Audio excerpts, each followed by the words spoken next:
Travel days can sometimes be difficult, and living in the Pacific Northwest also can add some challenges, namely traveling to Europe.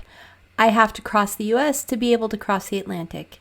Most of the times it works out, but sometimes you have to be able to pivot and change plans when your plans have to change, especially when you're heading to a cruise with a firm departure date time and most often a very large amount of non-refundable cruise fare deposit on the line. My 2 a.m. wake-up call was the start of 2 cross-country flights, stopping finally at JFK to catch an 11 p.m. Delta One flight to Gatwick. It was a long day, and the Delta Sky Club complimentary champagne was just what I needed before my next long flight. When the flight was canceled, Delta Sky Club staff were really helpful rebooking another flight for the next morning on Virgin Atlantic and offered a hotel for that night, but it was already almost 1 a.m. and many of us who had to rebook just stayed in the airport. I was happy for a quick shower and some breakfast at 4:30 a.m. when the Sky Club reopened. I always add in an overnight pre-cruise stay at my destination just in case of situations like this.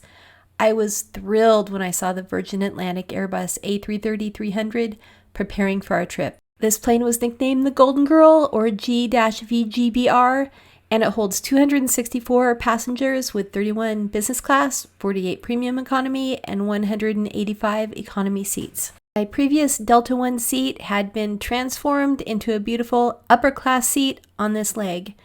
After being awake for almost 30 hours, I was really looking forward to the lay flat seat.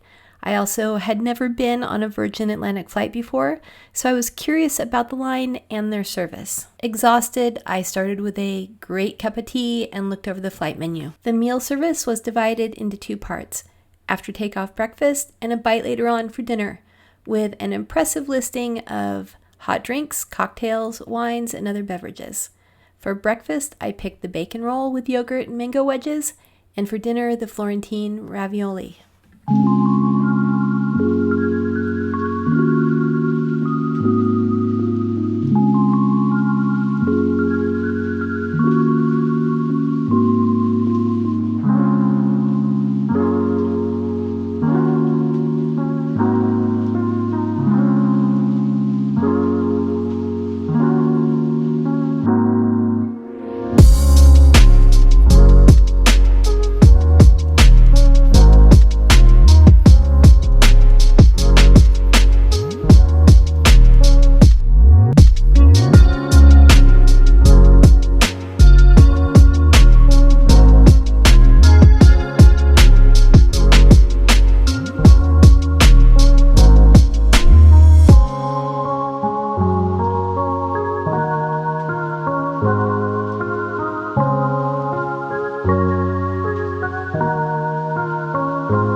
With the first meal service done, I decided to stretch my legs a bit and asked the attendant to make up my bed while I was gone.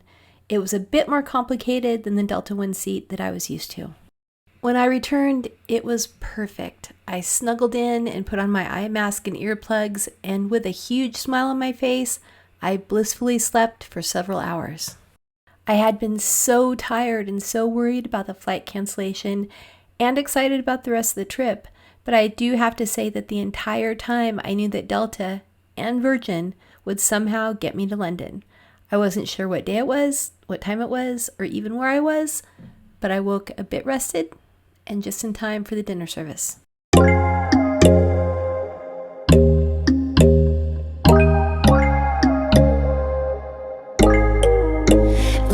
there's no hope hiding, no chance concealing what deep down I felt for you. Oh, I regret for losing the one who loved me, for who I can't go back to.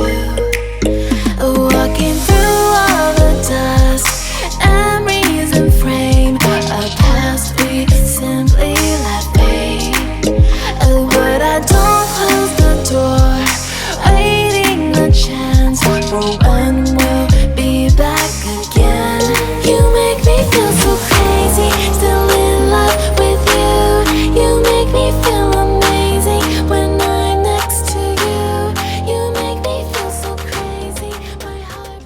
very impressed by the attentive service, the comfy seats, and the amazing food. Smaller than the Delta One seats, these still had everything necessary for a relaxed flight. I was very well taken care of. I freshened up a bit before landing with the amenity kit, and I do have to say that my goal was a comprehensive review of this flight and the seat, but fellow traveler, I was just too darn tired. I guess I'll have to fly Virgin Atlantic upper class again.